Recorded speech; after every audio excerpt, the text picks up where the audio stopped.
여러분 안녕하십니까? 오늘 복음서 20강 벌써 20번째 강의가 되었네요. 어, 오늘은 복음서 20강 중에서 할 건데 먼저 앞에 거 간단하게 길게 하면 시간이 걸리기 때문에 간단하게 그냥 헤딩만 보고 가겠습니다. 요한복음의 본문 해석과 강의 중에서 첫 번째로 우리가 제일 처음에 봤던 1장 그죠?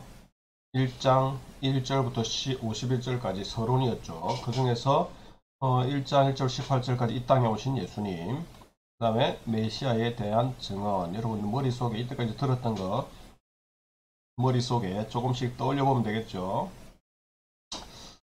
그 다음 2장 본문의 첫 번째 단락 2장 1절부터 4장 54절 첫 번째 표적과 두 번째 표적이죠. 2장 1절부터 25절 하나님의 왕이 오심, 영광과 심판. 3장 1절부터 36절 하나님의 나라에 들어가려면 어떻게 해야 되냐, 누가 들어갈 수 있냐. 그 다음에 세상의 구원자 대신, 단순한 유대인뿐 아니라 온 세상의 구원자 대신 예수님에 대해서 보았고요. 그 다음에 본문의 두 번째 단락 5장 1절부터 10장 42절까지 자기 백성에게 오신 메시아와 그를 영접하지 않는 백성들에 대해서 보았는데요. 첫 번째가 5장 1절부터 47절, 그가 자기 백성에게 오신 첫 번째 거 5장 1절부터 41절이었죠. 네, 거기 보시면 이제 38년 된 병자를 고치시는 예수님과 그 외의 이야기가 나오고요. 그 다음에 두 번째가 6장 1절부터 40절까지가 오병이어 사건을 통해서 또 그 백성에 오신 하나님에 대해서 예수님. 그 다음에 6장 41절부터 71절까지 6장 41절부터 71절까지 하시면서 다시금 자기가 하늘에서부터 온 그 메시아라는 것을 보여주고 있고요. 그 다음에 7장 1절부터 51절까지는 자기 백성에게 오셨음에도 불구하고 백성들이 영접하지 않고 있다는 그 사실을 보여주고 있죠. 그리고 이제 참고로 7장 52절부터 8장 11절은 본문에 생략된 사본들이 많기 때문에 설명했고요.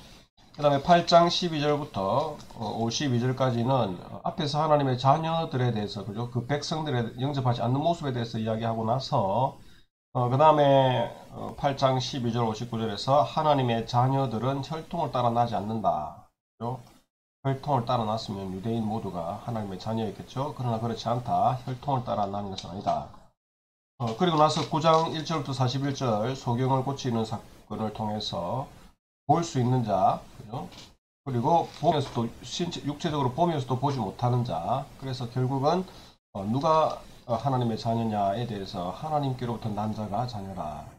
그러면서 그 다음에 그러면서 9장에서 자기 백성들을 잘못된 길로 이끄는 지도자들에 대해서 돌보지 않고 오히려 회당으로부터 쫓아내는 그런 지도자들의 상이 있었다면 10장으로 넘어가면서 그러면 예수님이 참목자가 어떤 상이냐? 그분은 바로 예수님이다 라는 것을 보여주고 있습니다. 그 다음에 보면 세 번째 단락 우리가 지금 하고 있는데 11장부터 해서 20장 마지막 이제 이 단락이 되겠는데 여기서 예수님 나사로의 죽음과 부활 그리고 예수님의 죽음과 부활을 연결시키는 이 큰 표적 사이에 있는 내용 말하면서 예수님의 죽음과 부활 그리고 영원한 생명에 대해서 하고 있습니다. 첫 번째가 11장 1절부터 54절까지 난 부활이요 생명 나사로 사건을 통해서 예수님 자신이 부활이요 생명이라는 것을 보여주고 있죠. 이렇게 말씀하셨죠. 자, 그 다음에 두 번째 이제 오늘 할 차례인데 11장 55절부터 12장 50절까지가 이 세상에서의 죽음, 영원한 생명 이런 타이틀을 가지고 나가보겠습니다. 본 단락에서는 예수님을 죽이려는 유대인들의 계속되는 계획이 소개되면서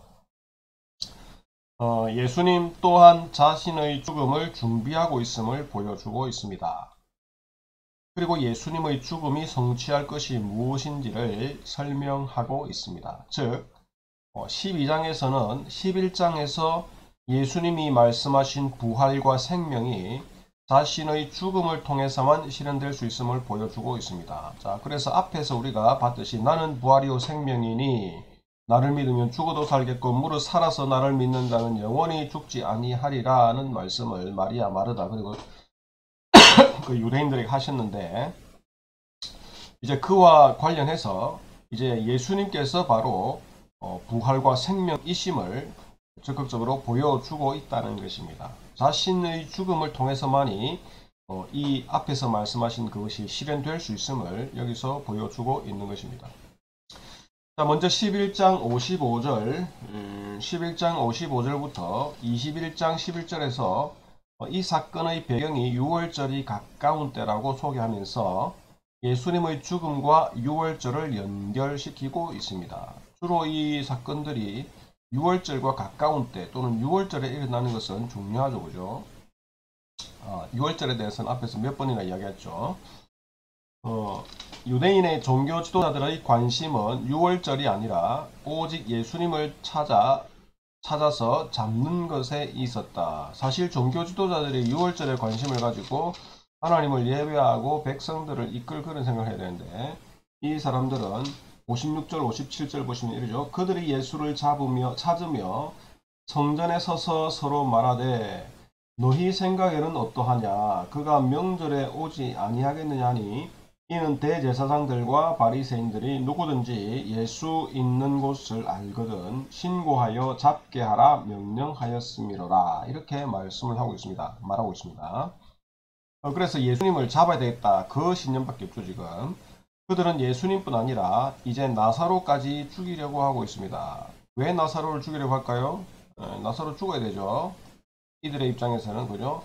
왜냐하면 나사로 때문에 더 많은 사람이 예수님을 믿기 때문입니다. 12장 쭉 가보시면 9절 보면 유대인의 큰 무리가 예수께서 여기 계신 줄을 알고 오니 이는 예수만 보기 위함이 아니요 죽은 자 가운데서 살리신 나사로도 보려 함이로라. 좀 많은 사람들이 죽었다 살아났다 하니까 얼마나 많은 사람들이 신기하겠습니까? 도대체 이 사람을 살린 사람이 누구냐 라고 하는 것에 대해서 따지면서 예수님도 보려고 했겠지만은 도대체 예수님이 누구를 살렸냐 라는 그런 질문을 가지고 사람들이 모여들었단 말입니다.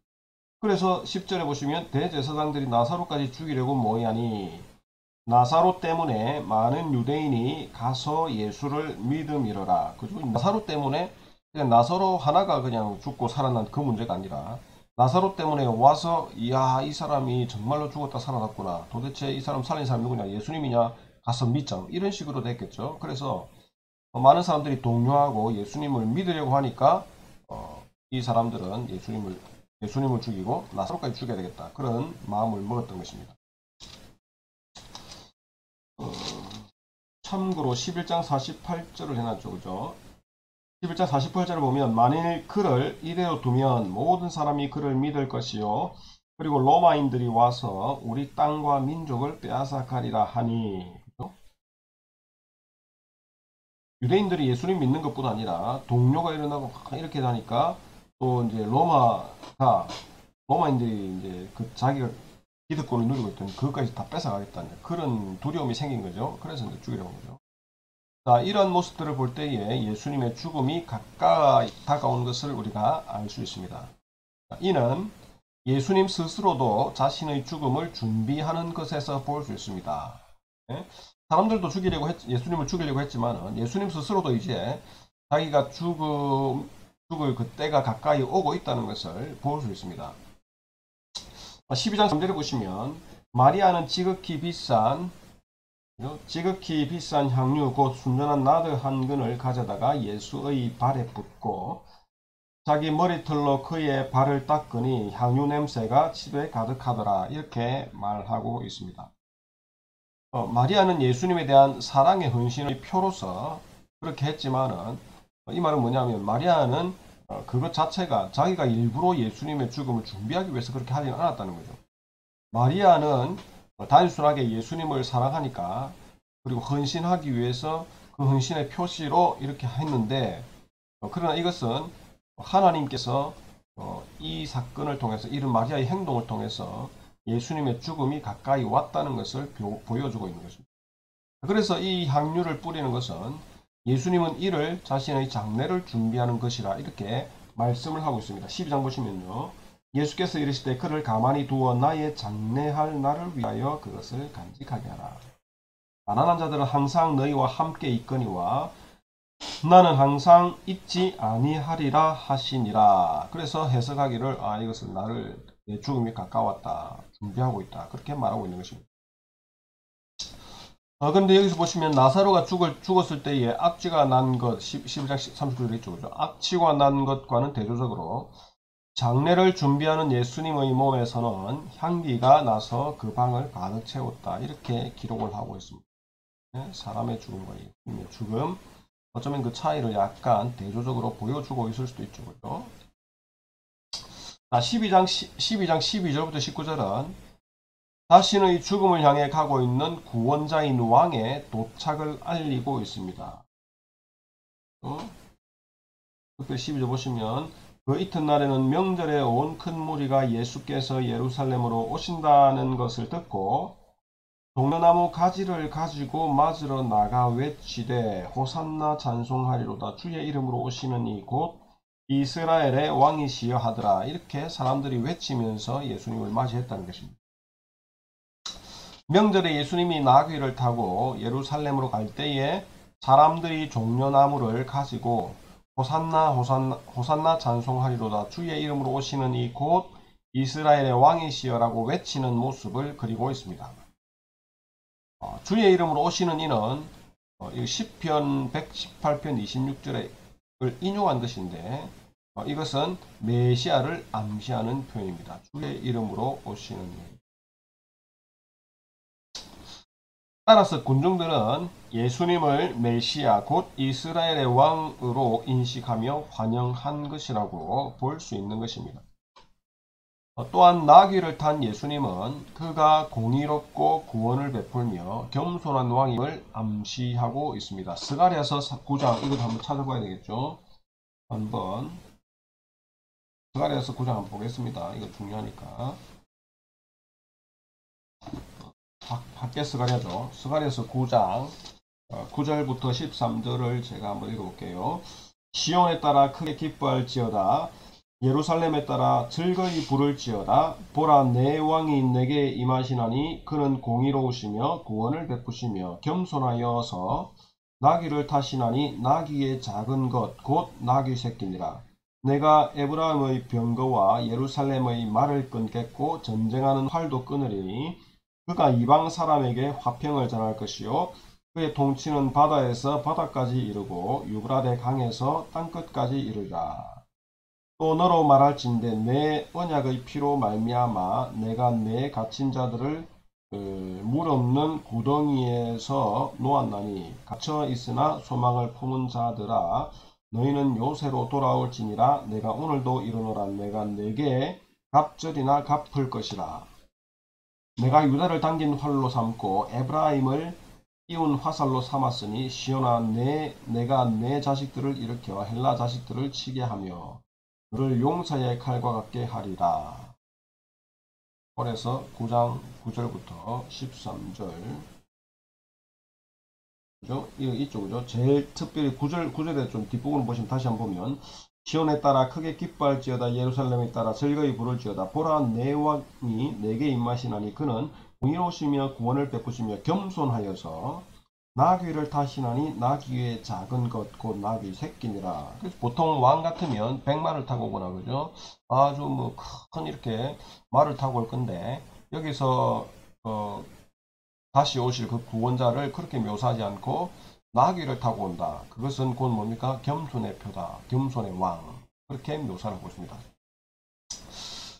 제자들도 처음에는 이 상황의 의미를 모르다가 예수님이 부활한 이후에야 깨닫게 된다고 16절에 보시면 그죠? 제자들은 처음에 이 일을 깨닫지 못하였다가 예수께서 영광을 얻으신 후에야 이것이 예수께 대하여 기록된 것임과 사람들이 예수께 이같이 한 것임이 생각났더라. 이렇게 말씀을 하고 있습니다.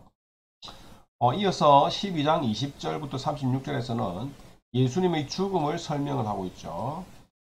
헬라인의 등장과 예수님의 영광의 때를 함께 언급한 것은 예수님이 열방을 구원할 메시아임을 나타내는 것 같습니다. 의도적으로 좀 여기서 헬라인들, 예배하러 온 사람 중에 헬라인 몇이 있는데 여러 세계인들이 모여있는 것을 일부러 설정했을 수도 있겠습니다. 설명을 했을 수도 있겠습니다.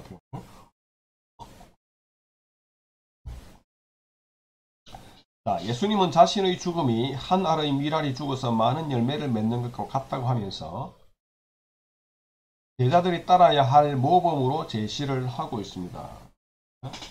앞서 예수님은 자신이 영광을 얻을 때라고 했죠. 얻을 때라고 했는데 이제 하나님도 예수님의 죽음이 하나님 자신의 영광을 성취하기 위한 전체 계획의 일부임을 여기서 확증을 하고 있습니다. 27절 보시면 지금 내 마음이 괴로우니 무슨 말을 하리요. 아버지여 나를 구원하여 이때를 면하게 하여 주옵소서. 그러나 내가 이를 위하여 이때에 왔나이다. 아버지여 아버지의 이름을 영광스럽게 하옵소서 하시니 이에 하늘에서 소리가 나서 이르되 내가 이미 영광스럽게 하였고 또다시 영광스럽게 하리라 하시니 곁에 서서 들은 무리는 천둥이 울었다고도 하며 또 어떤 이들은 천사가 그에게 말하였다고도 하니 이렇게 말하고 있습니다. 예수님의 죽음과 부활은 세상에 대한 심판임과 동시에 모든 사람들이 구원을 얻을 수 있는 기회를 받는 것입니다. 31절 세상 임금이 쫓겨나고 모든 사람을 내게로 이끌겠노라. 모든 사람이죠. 앞에 3장 4장 그 쭉 연결시켜보면 모든 사람이지만 누굽니까? 모든 사람들에게 기회가 주어지는 거죠. 그래서 누구든지 그리고 예수님을 구주로 영접하면 구원을 얻을 수 있다. 그 기회가 자기 백성들에게만 한정된 것이 아니라 모든 사람들. 그래서 이거 가지고 그냥 뭡니까? 모든 사람들이 구원을 받는다. 그 말은 아니죠. 하나님은 모든 사람들을 구원하실 것이다. 그 말은 아니고요. 자, 넘어가서 12장 34절 35절에서 무리들의 반응이 나오는데 그들은 예수님이 죽었다는 사실은 인지했지만은 메시아가 어떻게 죽을 수 있는지는 여전히 이해하지 못하고 있습니다. 12장 34, 35절 그러나 그들은 시간이 있을 동안에 예수님을 믿어야만 했습니다. 이 사람들은 이해 못하고 응아리 벙벙해서 있지만은 그럼에도 불구하고 시간이 다가오고 있기 때문에 그들이 결단해야 할 시간이 다가오고 있기 때문에 그들은 예수님이 계실 동안에 예수님을 믿어야 했습니다. 그래서 36절에 보시면 너에게 아직 빛이 있을 동안에 빛을 믿으라. 그리하면 빛의 아들이 되리라. 이렇게 이야기를 하고 있습니다. 빛의 아들이 가기 전에 믿으라. 기회가 없어지기 전에 믿으라. 이렇게 말하고 있죠. 12장 37절에서 50절에서는 유대인들의 불신앙을 보여주고 있습니다. 유대인들의 불신앙. 그들은 여전히 예수님을 믿지 않습니다. 37절 보시면 그죠? 이렇게 많은 표적을 그들 앞에서 행하셨으나 그를 믿지 아니하니. 이 사람들은 일단 믿을 마음이 없기 때문에 계속 딴지를 걸게 되고 그죠? 표적 하나 보여주고 2개 보여줘도 계속 보여달라고 그러죠. 네? 그래서 표적 가지고는 변화가 될 수 없는 거죠. 오늘날도 마찬가지죠. 표적이나 어떤 이적을 믿고 나오는 것은 그 믿음이 불확실합니다.